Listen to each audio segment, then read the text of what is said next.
Welcome back. Today we're doing something a bit different.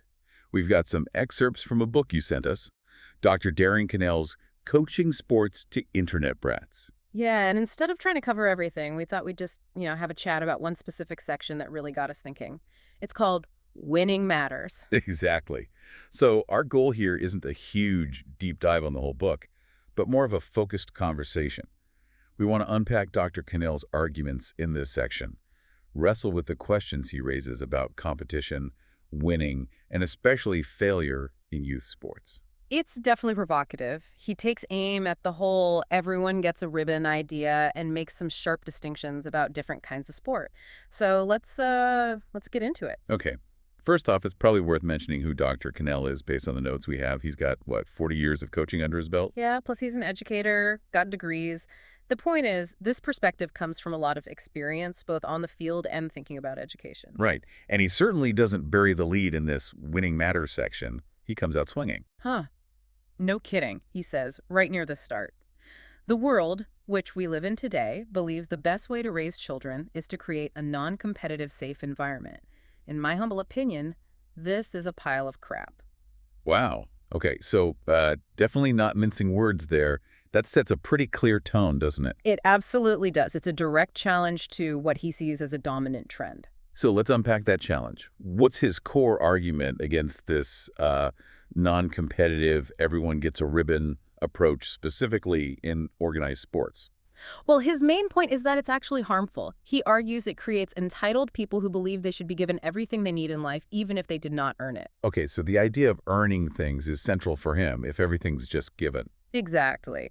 He says one does not know the value of something if it is just given. And he connects this, maybe controversially, to bigger societal problems. He actually says it contributes to most of the woes of today's society. That's quite a statement, linking youth sports participation trophies to societal woes. It is, but he sees it as teaching the wrong lessons early on.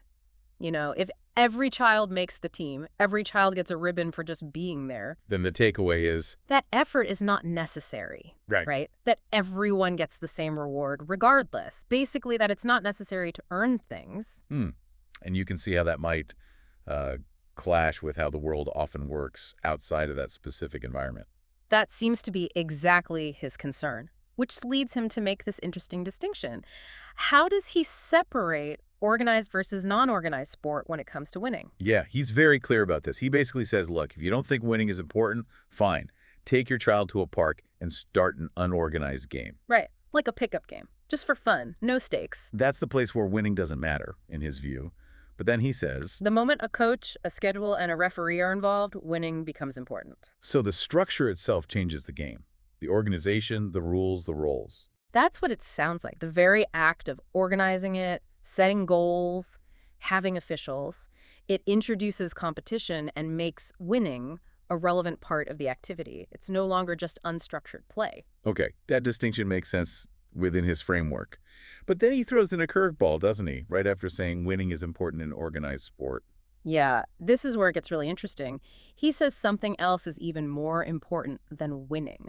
And that is, Failing. He literally says, even more important than winning is failing.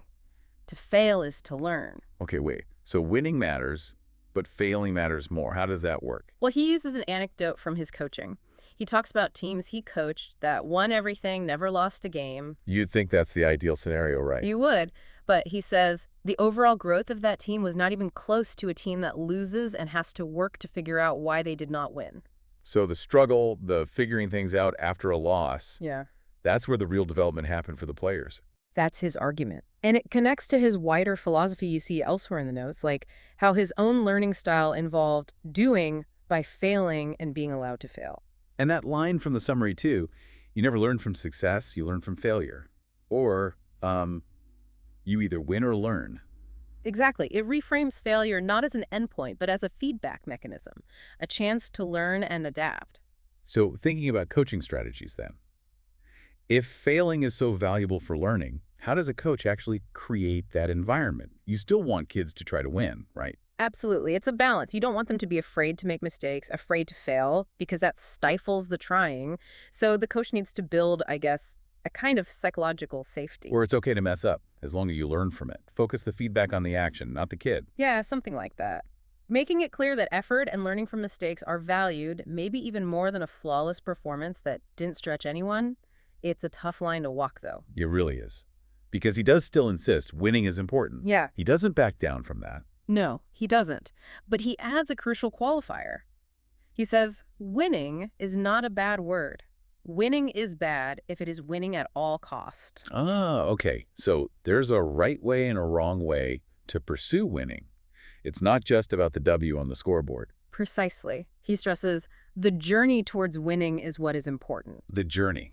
So the preparation, the effort, the learning along the way. That seems to be it. He even defines winning quite broadly. After all the effort and training, you win no matter what the score states at the end of a game because of what you learned along the way. That ties in perfectly with that Bobby Knight quote he uses, doesn't it? The key is not the will to win. It is the will to prepare to win that is important. Yes, it's all about the process, the preparation, the striving, the learning from the setbacks during that journey. That's the real win, according to Cannell, regardless of the final score sometimes. Okay. So this whole philosophy, earning things, winning mattering in organized sport, failure being crucial for learning, the journey being the true victory, it must shape how he sees the roles of everyone involved, right?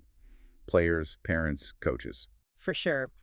Briefly, for the player, it means understanding you got to put in the work. Aspire to be better today than they were yesterday. Earn your spot, earn your skills. It's not just handed to you. And for parents, what's their role in this model? Support the effort, understand that value comes from earning things, and crucially, don't undermine the coach, especially when the team is losing or their kid isn't playing much. Trust that the struggle, the failure, is part of the learning process he values so highly. Which puts a lot on the coach then. Huge responsibility. The coach has to teach, motivate, but also create that safe space for failure and learning. Communicate the philosophy clearly that effort and resilience are key, that earning it matters. Make the expectations clear from day one. So wrapping up our chat on this winning matters section, we definitely got some chewy ideas here. Yeah, these core questions stick with you. Yeah. His argument against entitlement, the line between organized and unorganized play, and this really central idea about failure being more valuable than winning for growth. And it prompts more questions, doesn't it? Like practically, how do coaches teach the value of failure? How do you reward the journey within a system, often focused only on results? And how do you get everyone, players, parents, on board with this idea that earning it is fundamental and that learning from setbacks is a win in itself? These are big questions for anyone involved in youth sports.